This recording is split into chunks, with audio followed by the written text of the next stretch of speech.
निलंगा तालुक्यातील मांजरा आणि तेरणा नदीला मोठ्या प्रमाणात महापूर येऊन शेती पिकाचं मोठं नुकसान झालंय। अनेक शेतकऱ्यांच्या जमिनी वाहून गेल्यात। मांजरा नदीच्या विशाल पात्रामुळे जमिनीचं नुकसान झालं, त्यामुळे रब्बी हंगाम पेरणीबाबत प्रश्नचिन्ह निर्माण झालं असून ओढ्याखाटी आणि नदीकाठच्या शेतीचा माती खरडून गेल्याने या भागातील शेतकऱ्यांना उभा राहण्यासाठी शासनाने विशेष पॅकेज देण्याची गरज आहे। त्याचबरोबर खरीप हंगामात संततधार पावसामुळे पिकाला कोंबारे फुटतात। सोयाबीन, तुरी पूर्णतः हातून गेलेत। यंदाच्या 15 दिवसापासून सुरू असलेल्या पावसामुळे खरीप हंगाम पूर्णतः वाया गेलाय। त्यामुळे शासनाने त्वरित विशेष पॅकेज घोषित करणे आवश्यक आहे। याशिवाय शेतकरी राजाला दिलासा मिळणार नाही। ही आहे मांजरा नदी आणि या मांजरा नदीला पाचव्यांदा या 20 ते 25 दिवसामध्ये पाचव्यांदा पूर आलेला आहे।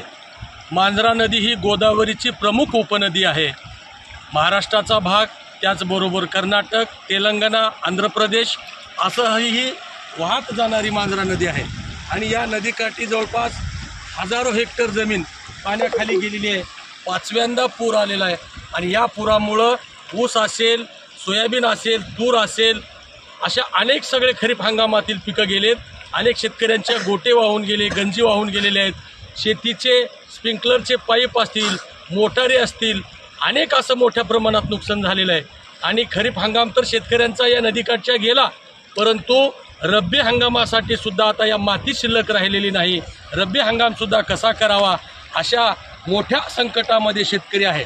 मित्रहो, अनेक राजकीय नेत्याकडून ओला दुष्काळ जाहीर करा अशी आश्वासनं देण्यात येत आहेत, परंतु या नदीकाठच्या शेतकऱ्यांना उभं करण्यासाठी एक स्वतंत्र पॅकेज मिळण्याची गरज आहे। दोन्ही नदीकाठे हे पहा किती विशाल पात्र झालंय। हा महापूर आलेला आहे मांजरा नदीला आणि या महापुरामुळं हजारो हेक्टर जमीन, हजारो हेक्टर शेतीचं नुकसान झालेलं आहे, जमिनी खरडून गेलेले आहेत आणि हे पाचव्यांदा पूर आलेला आहे। आणि मी आहे या बाकली आणि बसपूरच्या पुलावर। 2 दिवसापासून हा पूल बंद आहे। जिल्ह्यातले अनेक राज्यमार्ग आहेत, जिल्ह्याचे मार्ग आहेत। या अतिवृष्टीच्या पावसानं, या मुसळधार पावसानं, गेल्या संततधार पावसामुळे मोठ्या प्रमाणात नुकसान झालेलं आहे आणि नदीला आलेल्या या पुरासाठी शासनानं विशेष पॅकेज जाहीर करावं असं सर्व शेतकऱ्याकडून मागणी करण्यात येत आहे। Subscribe now and press the bell icon.